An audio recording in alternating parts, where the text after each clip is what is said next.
2026 world കപ്പിന് ഇനി 40-ൽ താഴെ ദിവസങ്ങൾ മാത്രമാണ് ബാക്കിയുള്ളത്. ഫുട്ബോൾ ലോകം ആകാംക്ഷയോടെയാണ് കാത്തിരിക്കുന്നത്.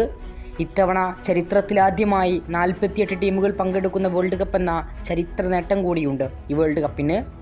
എന്നാൽ ഇന്ത്യയിലെ ആരാധകർക്ക് ഏറെ നിരാശാജനകമായ വാർത്തയാണ് നിലവിൽ ഫുട്ബോൾ ലോകത്ത് നിന്ന് പുറത്തു വരുന്നത്. വേൾഡ് കപ്പ് എങ്ങനെ കാണാമെന്നതിനെക്കുറിച്ച് ഇന്നും ഉത്തരമായിട്ടില്ല.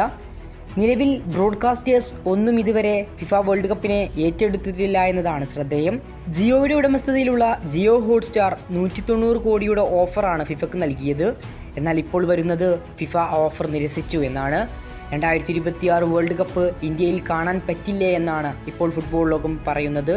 കാരണം ഈ അവസാന ഘട്ടത്തിലുള്ള ഈ ഓഫറും ഫിഫ നിരസിച്ചിരിക്കുകയാണ്. ഇന്ത്യയിലെ സംരക്ഷണാവകാശം സ്വന്തമാക്കാനായി ജിയോ ഹോട്ട്സ്റ്റാർ നൽകിയ ഓഫറും ഫിഫ നിരസിച്ചു. ജിയോ ഹോട്ട്സ്റ്റാർ നൽകിയ 190 കോടിയുടെ ഓഫറാണ് ഫിഫ നിരസിച്ചത്.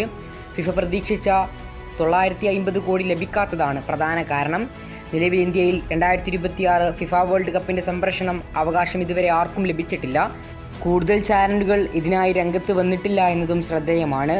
സാധാരണ സോണി പോലുള്ള ചാനലുകൾ തയ്യാറായി വരാറുണ്ട്. എന്നാൽ ഇത്തവണ സോണിയെ പോലുള്ള ചാനലുകൾ ഇതുവരെ രംഗത്തെത്തിയിട്ടില്ലെന്നാണ് റിപ്പോർട്ടുകൾ സൂചിപ്പിക്കുന്നത്. ഇന്ത്യയുടെ രൂപയ്ക്ക് മേൽ ഡോളറിൻ്റെ കുതിപ്പും പിന്നെ മത്സരങ്ങൾ കൂടുതൽ മിഡ് നൈറ്റ് സമയത്താണെന്നതും സാധാരണക്കാരുടെ കാഴ്ച വളരെ കുറവായിരിക്കുമെന്നതുമെല്ലാമാണ് പ്രധാന കാരണങ്ങൾ. ക്രിക്കറ്റിനെ പോലെ കൂടുതൽ ആഡ് സ്ലോട്ടുകൾ ഇല്ലാത്തതും കാരണമാണ്. ഇന്ത്യയിൽ കൂടുതൽ സബ്സ്ക്രിപ്ഷനേക്കാൾ ആഡ്സാണ് കൂടുതൽ റൺ ചെയ്തുകൊണ്ടാണ് ചാനലുകൾ വരുമാനമുണ്ടാക്കുന്നത്. എന്നാൽ ഫുട്ബോൾ അത് നടക്കില്ല എന്നതും ചാനലുകളെ ഈ ശ്രമത്തിൽ നിന്ന് പിന്തിരിപ്പിക്കുകയാണ്. ഏതായാലും ആരെങ്കിലും ഏറ്റെടുക്കുമെന്ന പ്രതീക്ഷയിലാണ് ഫുട്ബോൾ ആരാധകർ. കൂടുതൽ ഫുട്ബോൾ വാർത്തകൾക്കും വിശേഷങ്ങൾക്കും വേണ്ടി ചാനൽ ഇപ്പോൾ തന്നെ മറക്കാതെ സബ്സ്ക്രൈബ് ചെയ്യുക.